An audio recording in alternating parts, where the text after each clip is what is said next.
15 people have been arrested in Tunisia. Those are the latest numbers following last Wednesday's deadly terror attack in the capital, Tunis. A massive manhunt is now underway for another suspect who is on the run. He was one of 3 militants who carried out the attack on the Bardo National Museum, which killed 23 people, most of those tourists. Today, Tunisia's Prime Minister fired 6 police chiefs over the incident. The Tunisian government admits more than 3,000 citizens have gone off to fight for ISIS, more than from any other country in the world. And yet, the Arab Spring was born in Tunisia, and it's considered its greatest success story. I asked President Beji Said Essebsi how Tunisia can crack down hard on the terrorists without sacrificing its transition to democracy and human rights. He joined me earlier from the presidential palace in Tunis. President Essebsi, welcome to the program and thank you for joining me. Can you tell us who the attackers are? They're Tunisians, of course, but they trained in Libya, which is a neighbouring country, and there were quite a lot of them. 2 were, in fact, shot in the Bardo Museum. A 3rd is on the run, and there are 15 people who have been arrested because the police undertook remarkable work. A couple of minutes after the attack, they were in situ, and in so doing, they avoided this attack becoming far worse and involving a lot more casualties. Mr. President, is it Islamic State? Islamic State claimed to be responsible for this, but we will be undertaking our inquiries to find out exactly who is at the head of this. Mr. President, were they wearing suicide vests? No, luckily for us, they didn't work. They had them, but they didn't work because the police turned up and they were shot down. And they didn't have the time to get these vests to work, because had they done so, then we would have had a major catastrophe, because they did have explosives which were of a highly dangerous nature on them.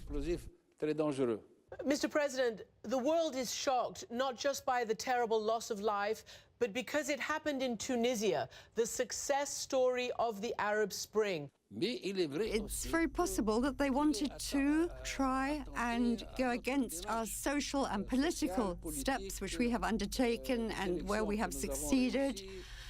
We had a president who was voted in by universal suffrage, and at any rate, what I can assure you and assure all of you and all of your viewers is that the political measures which we have undertaken will continue, and we will never be harmed by this sort of thing. Can you explain to us, Mr. President, how at the most successful nation in the Arab Spring, the most number of militants going to Syria, Iraq and other ways come from Tunisia? Why is that happening? First of all, because we had 3.5 years of government, which was very weak, which didn't take the necessary measures to stop this in the bud, and also we had a social situation which was quite difficult. We had a lot of unemployment amongst young people, and particularly young people who have university degrees. We had poverty. We had whole regions which were marginalized and which were not part and parcel of our development program, because for several years we encouraged development in certain regions, and we neglected the inside of the country to the benefit of the beach areas, the coastal areas.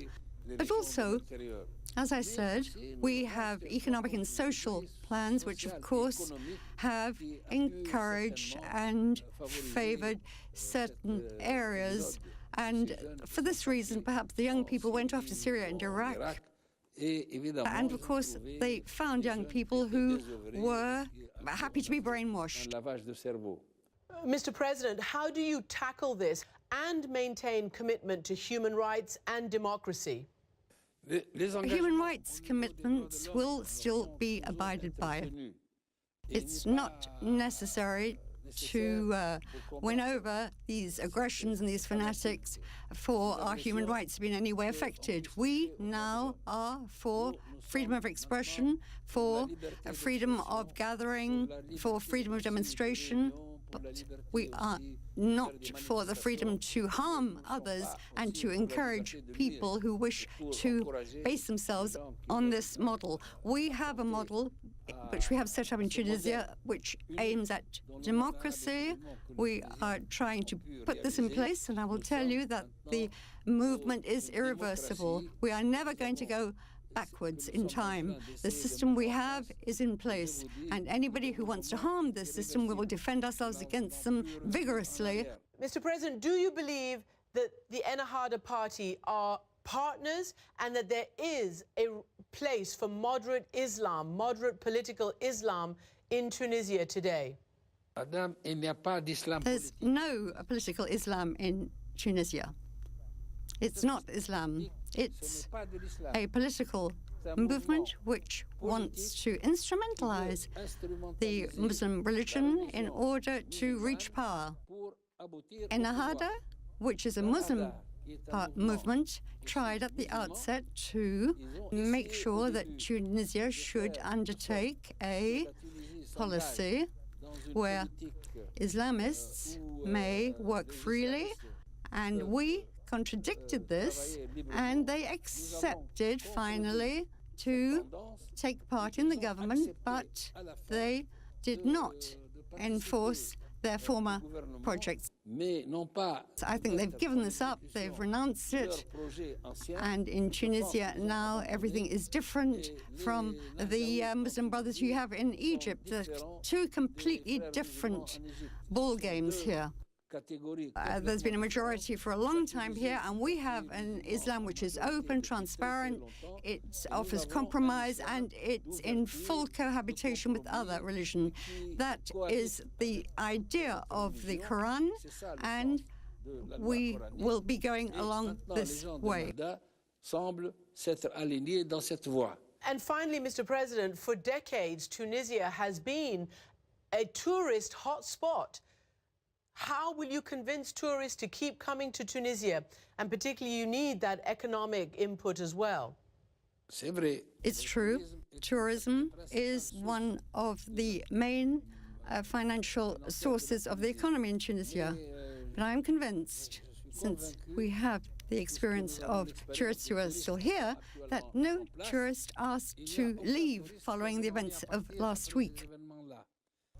And particularly in Europe, there's a major movement which says that tourists should go to Tunisia. This would be the best way of showing that the fascists and extremists cannot stop the development of Tunisia and cannot stop the tourists coming. And we have the hope that this year tourism will be even better than last year. Well, Mr. President, Beji Said, SSB, thank you so much indeed for joining me. I thank you for having interviewed me so that I could explain to our viewing friends in America and elsewhere that Tunisia is still on its feet and is not on its knees. Thank you very much.